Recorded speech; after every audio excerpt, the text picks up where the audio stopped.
Hey guys, welcome back to another episode of Comparison Cooking. And today we are doing phase 1 of our brisket series. That is right. We are doing a 4 to 5 episode brisket series. And we are going to answer all the questions you have about brisket. First one we're doing is we are starting the process with this brisket right here. This is a select brisket. So it is not your top-notch brisket, but we're gonna dry age it for 60 days. And is that 60 days dry age on the cheapest brisket you can find, is that gonna make a huge difference? Second, episode 2, I have 2 of these in my freezer right now. One of them we are going to inject with Cosmos brisket injection. All right, the other one, we're not gonna inject it at all. Seasoning is going to be identical, salt, pepper. And then we're gonna put it on a Traeger and smoke it starting at 11 o'clock at night. These are full packer briskets. All the experiments we're gonna do are full packer briskets. The first 2 episodes are going to be Walmart Select. Yes, that is right. We are using Walmart beef. If you are snobby about your meat, this isn't the channel for you because I'm open. If you like your food from Walmart, have at it. Do I get special cuts from Snake River, from Crowd Cow? Absolutely. But I've cooked about a handful of these briskets from Walmart, and every time, everyone loves them. So they've turned out really well. But that takes us to episode 3. Episode 3 is going to be a Walmart brisket for 40 bucks, because that's how much I get these 15-pound briskets, versus a Costco USDA Prime. And from episode 2, we're going to compare, did we like injecting versus non-injecting? And whatever the results are, we're gonna take that to episode 3. And on episode 3, we are going to take that injected, non-injected Walmart versus a Costco injected, non-injected Costco brisket to see, is it worth it to pay that extra money, 70, 80, 100 bucks for a Costco USDA Prime. I've been told by friends, sometimes they get it for as low as 60, maybe even 50 bucks for those briskets. But at Walmart, I spend about 35 to 40. So we're gonna find out, should you spend the extra money? And I'm kind of hoping those results are on the cheaper side in my favor. But if not, we're gonna know by episode 3, should you do that? And then episode 4 is gonna be, how do you preserve all this meat? Like, you're having a big party, but you're probably gonna have leftovers. So when you vacuum seal it or put it in a freezer bag, should you put some beef broth in it? Should you put some phosphate in with that before you freeze it? And then how do you properly defrost it so it doesn't dry it out? Can you keep it in your freezer for months at a time? These are the questions we want to answer in this brisket series.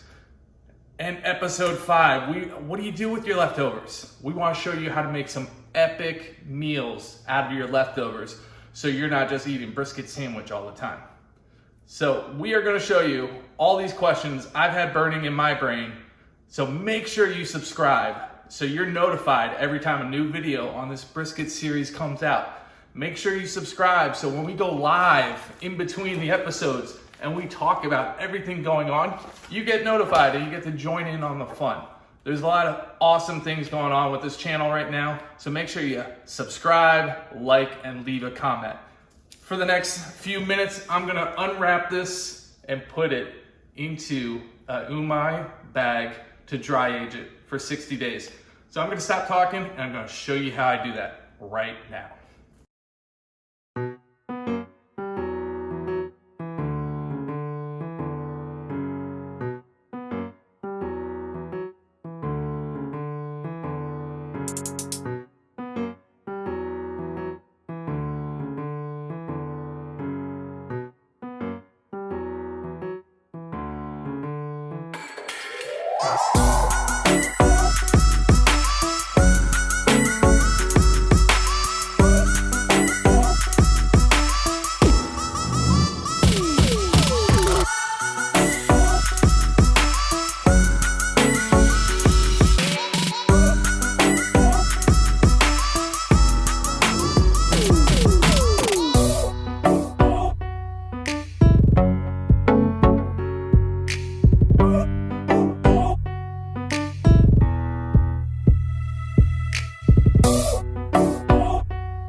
so you just saw me trim and put that brisket in that Umaya bag. That's they come like this. You get 3 of them. That was the last of my 3. I only dry aged once before, and then the other bag accidentally ripped.